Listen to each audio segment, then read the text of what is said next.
नमस्कार।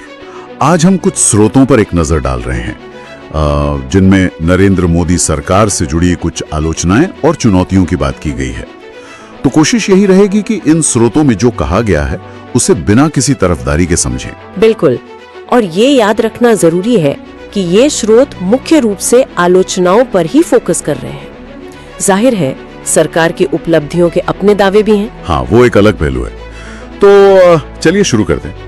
पहली बात जो इन स्रोतों में बार बार आती है वो है नौकरियों का मुद्दा। हाँ, वो 2014 वाला वादा, सालाना 2 करोड़ नौकरियों का। हाँ वही। तो आलोचक कहते हैं कि वो लक्ष्य तो पूरा नहीं हुआ, बल्कि द हिंदू की एक रिपोर्ट का जिक्र है। अच्छा। हाँ, उसमें ट्रेड यूनियंस रेलवे के एक फैसले की आलोचना कर रहे हैं। मतलब खाली पद भरने के बजाय रिटायर्ड लोगों को वापस रखने का फैसला। ओह अच्छा, तो उनका आरोप ये है कि पक्की नौकरियों की जगह एक तरह से अस्थायी काम को बढ़ावा दिया जा रहा है। बिल्कुल, यही उनका कहना है। और ये बात थोड़ी और दिलचस्प हो जाती है जब हम इसे मेक इन इंडिया जैसे बड़े अभियानों के संदर्भ में देखते हैं। हाँ, सही बात है। मतलब एक तरफ वो बड़े दावे हैं, दूसरी तरफ नौकरियों के आंकड़ों पर लगातार बहस और जमीनी स्तर पर एक तरह की बेचैनी। स्रोत इसी विरोधाभास की तरफ इशारा करते लगते हैं कि वादों और हकीकत में शायद एक फासला है। नौकरियों के अलावा एक और गंभीर विषय जो उठाया गया है वो है नफरत से जुड़ी घटनाओं में कथित बढ़ोतरी का। हाँ, मैंने भी पढ़ा। सियासत.com की एक रिपोर्ट का जिक्र है शायद। हाँ, उसी का। रिपोर्ट के मुताबिक मोदी 3.0 के पहले साल यानी 2024-25 में करीब 947 ऐसी घटनाएं हुई। 947, ये तो काफी बड़ा आंकड़ा लगता है। हाँ, इसमें नफरत फैलाने वाले भाषण और अपराध दोनों शामिल बताए गए हैं। और रिपोर्ट में प्रधानमंत्री और भाजपा के दूसरे नेताओं के कुछ भाषणों का भी जिक्र है। देखिए, इसका जो बड़ा संदर्भ आलोचक बताते हैं वो ये कि ऐसी राजनीतिक बयानबाजी से समाज में तनाव बढ़ता है। सरकार का पक्ष जाहिर है अलग होता है। वो कहती है कि रिपोर्टें बढ़ा चढ़ाकर पेश की गई हैं या राजनीति से प्रेरित है। हाँ, वो तर्क तो आता ही है। लेकिन इन स्रोतों के अनुसार जो घटनाएं दर्ज हुई हैं, वो सामाजिक सद्भाव को लेकर चिंताएं तो पैदा करती हैं। बिल्कुल। अच्छा, और इसी से थोड़ा जुड़ा हुआ लगता है शासन का और संस्थाओं की स्वतंत्रता का सवाल। हाँ, इंस्टीट्यूशनल ऑटोनॉमी की बात। हाँ, द हांस इंडिया के एक विश्लेषण में चुनाव आयोग, न्यायपालिका, यहाँ तक कि ईडी, सीबीआई जैसी एजेंसियों की स्वायत्तता पर सवाल उठाए गए। मतलब ये कि क्या ये संस्थाएं बिना किसी दबाव के स्वतंत्र रूप से काम कर पा रही हैं? हाँ, और साथ ही विपक्ष के नेताओं को निशाना बनाने के आरोप भी लगते रहे। इसे अगर बड़ी तस्वीर में देखें तो ये आरोप कहीं न कहीं उस धारणा को बल देते हैं कि शायद राजनीतिक बदले की भावना से काम हो रहा है। हालांकि सरकार हमेशा यही कहती है कि एजेंसियां अपना काम कानून के दायरे में स्वतंत्र रूप से कर रही हैं। लेकिन आलोचकों के मन में वो शंका बनी हुई है, ऐसा ये स्रोत बताते हैं। हाँ, वो धारणा बनी हुई है। शासन की बात चली रही है तो हाल की कुछ दुखद घटनाओं का भी जिक्र है, जैसे वो अहमदाबाद में एयर इंडिया विमान हादसा। हाँ, जिसमें कई जाने गई, और कुंभ मेले की भगदड़ भी। हाँ, तो द प्रिंट की एक रिपोर्ट इन घटनाओं को शासन की कथित कमियों से जोड़ती है। उनका कहना है कि शायद असल मुद्दों से ज्यादा ध्यान मीडिया मैनेजमेंट पर रहा। और देखिए, इसी सुरक्षा चिंता में एक और परत जुड़ती है।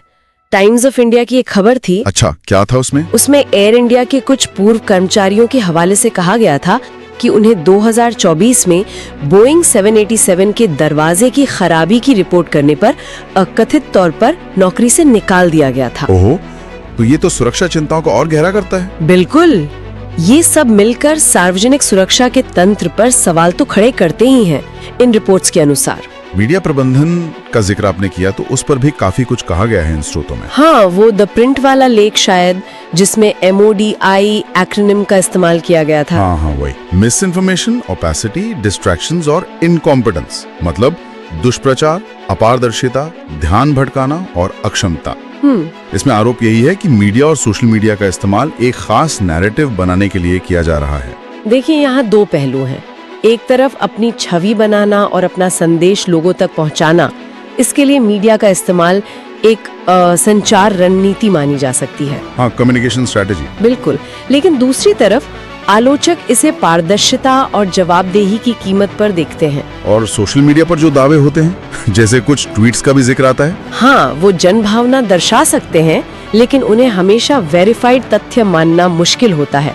वो एक अलग बहस है। सही बात है। अच्छा, और आखिर में आर्थिक और सामाजिक असमानताओं का मुद्दा भी उठाया गया है। हाँ, इकोनॉमिक और सोशल डिस्पैरिटीज।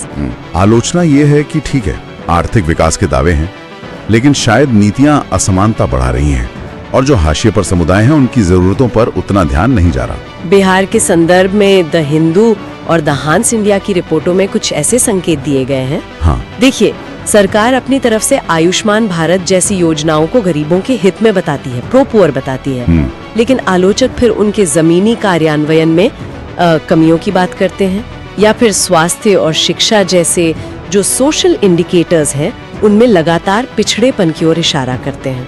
तो सवाल यही उठता है कि आर्थिक विकास का फायदा क्या वो सब तक बराबर पहुंच रहा है या नहीं? हाँ, जैसा कि इन स्रोतों में सवाल उठाया गया है। तो संक्षेप में कहें तो इन स्रोतों के आधार पर मोदी सरकार से जुड़ी जो मुख्य आलोचनाएं सामने आई वो हैं: नौकरियों का वादा पूरा न होने का एहसास, नफरत की घटनाओं पर चिंता, संस्थाओं की स्वतंत्रता पर सवाल, सार्वजनिक सुरक्षा में कथित चूक, मीडिया प्रबंधन और दुष्प्रचार के आरोप, और बढ़ती आर्थिक सामाजिक असमानताएं। ये मुख्य बातें हैं। हाँ, ये वो चिंताएं और चुनौतियां हैं जो इन रिपोर्टों में प्रमुखता से उठाई गई हैं। और ये सारी बातें हमें एक बड़े और शायद ज्यादा जटिल सवाल पर लाकर खड़ा करती हैं। वो क्या? कि किसी भी सरकार या किसी भी नेतृत्व का मूल्यांकन कितना पेचीदा होता है ना? ये तो है। एक तरफ अक्सर विकास और उपलब्धियों की बातें होती हैं, दावे होते हैं, और दूसरी तरफ हमें इन स्रोतों में दर्ज इस तरह की गंभीर आलोचनाएं और चुनौतियां दिखती हैं। हाँ, दो अलग अलग तस्वीरें दिखती हैं। बिल्कुल। तो ऐसे में इन अलग अलग, कभी कभी एकदम विपरीत दिखते नैरेटिव्स के बीच एक संतुलित और एक सूचित समझ कैसे बनाई जाए? ये वाकई सोचने वाली बात है।